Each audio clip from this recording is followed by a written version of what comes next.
Alright, so today's tip and trick is going to be working with blending modes in Adobe Photoshop.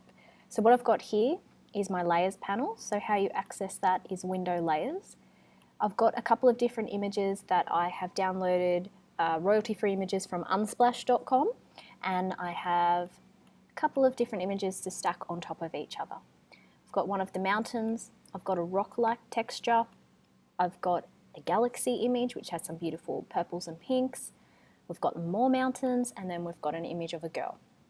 So what I'm going to do is play with the blending modes. The blending modes can be found up the top here where it will default as normal. So what we do is we turn those blending modes on and they interact with the image below it. So they'll interact with the colours, the shapes, depending on what blending mode you use. It's a very unpredictable technique to use, but it's actually fun. That's the whole part of it. So what I'll do is I'll turn off these top layers and just work with the textured layer so it can interact with the mountains. So in my blending modes, if I scroll through in the new Adobe Photoshop, you'll start to see previews of it as you select each blending mode.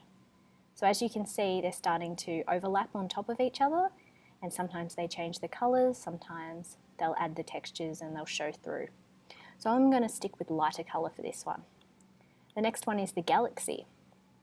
I'm going to move through with this one. You'll get these beautiful purples come through. So if you're picking images that have a variety of different colors, they'll start to interact a little bit more in an obvious way.